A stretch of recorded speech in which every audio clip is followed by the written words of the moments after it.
Hey, what's up? So this is my top tips for living in a car.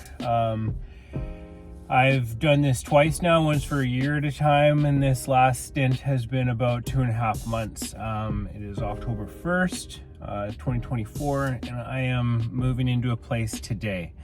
And so I just thought I would share some of the things that I have reflected on, and some of them are, for what it's worth, regrets, right? And so basically, the first thing, when I think about all my time that I've spent living in this car, something that I didn't do the first time was take out the passenger seat. That thing is huge. It takes up a whole lot of space. It's literally a couple of bolts to pull the thing out, and doing so opens up the space significantly. So that was something that I did this time, and it made an enormous difference. Another thing too was having a bed that is big enough, long enough. So it's like whatever your sleeping arrangement is, it needs to be big enough, meaning not just the bare minimum for how tall you are and wide, because your arms splay off to the side. So you need to have it made in a certain way. So rather than having something too small, than just shoving blankets everywhere, like really make sure that the platform that your bed is on top of is big enough to accompany your body size, and have space off the end, because you're never just centered on the thing perfectly. There's always some movement. So for myself, I had a bed that was about 6 feet tall, because I'm 6'2". Now it's way closer to 7 feet. And that is much better. It's way more reasonable to do. Another thing is that I think I would probably do differently is, like, even though right now I have like this area here which has all things in it and stuff and whatnot, and that's fine. It's storage. It's been like a kitchen and whatnot. But at the end of the day, I think that it's more important, or if I had to do it again, just put it like that, I would have made the bed here.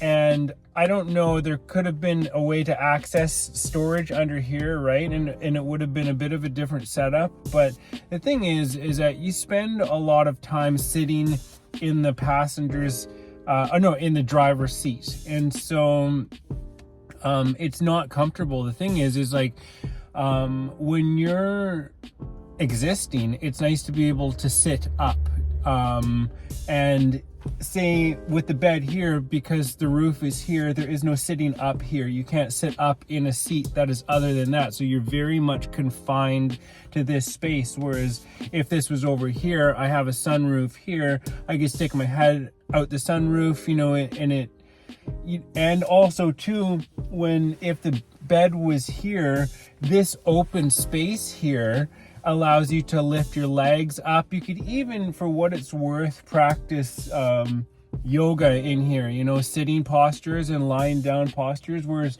the way that I have it set up, because it has the back seat removed, and the back seat completely removed, and then the seat underneath removed, and then there's kind of like storage there, and then down there, it doesn't allow for any of that kind of stuff. It's basically a bed. You can lie there, and it's facing that way. Whereas if you had the bed up in this way, then you would be able to set up a thing like that and have a lot more space. So essentially a better living space. So that is a thing that I would do differently, because it is annoying not being able to pick up your feet. Unless you have a station wagon where this is a sedan, so the roof comes down like that and goes back into the trunk, and so that's a thing that I would certainly have done differently as well. One other thing is that something that I did do that is good is to do with these windows. So I installed bug mesh on them by just taking double-sided Gorilla Tape and lining around there, and then you just press the stuff in, and then trim it off, and then you just have a permanent bug screen on there. And I had both windows done, both sides, because I was down in Arizona and it was hot at nighttime out in the desert, and so I wanted to have a breeze coming through the place, which was good. So that was a good thing that I did. And then one other thing, just off the top of my head, is so I installed an inverter, right? Which is here, however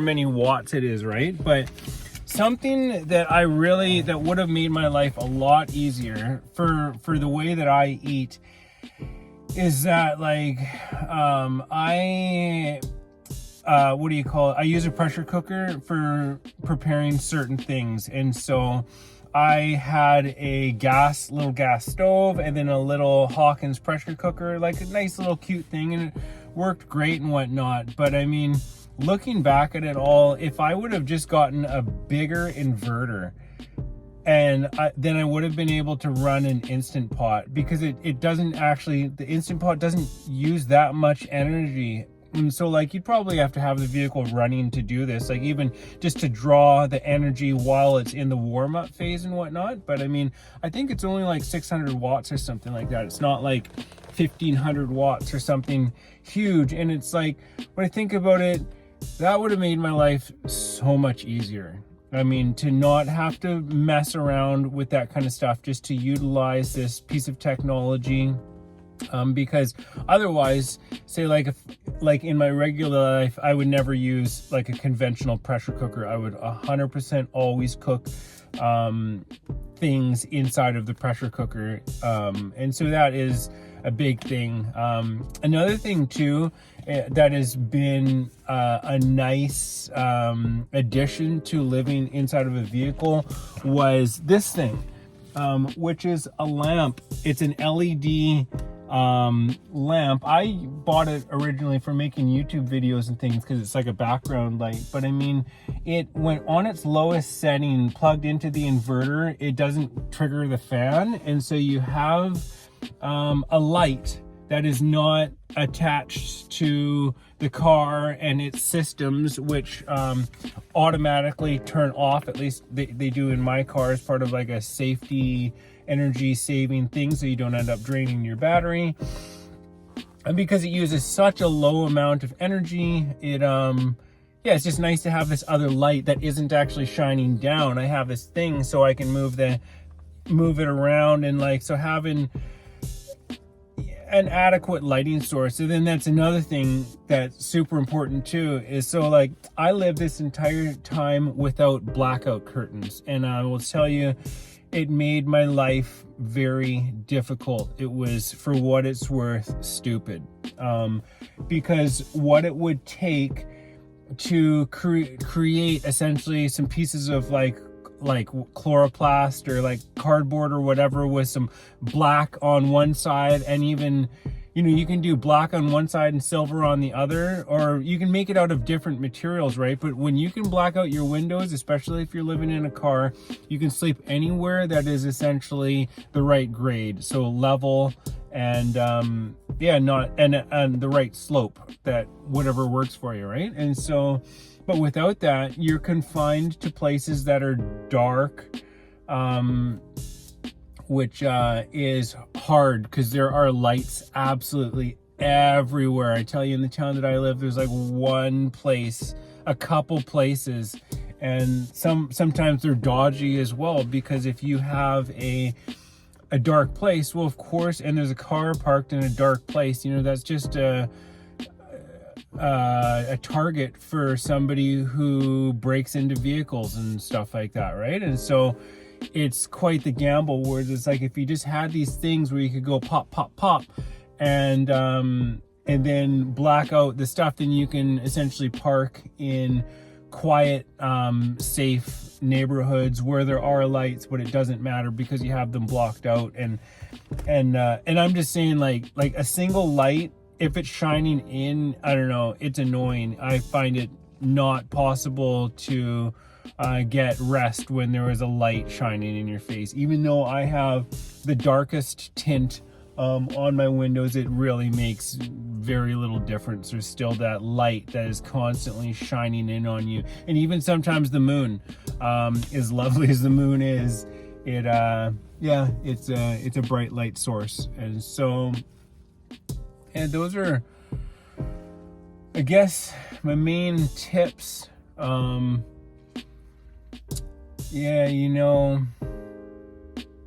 Having your water sorted is a challenging thing as well.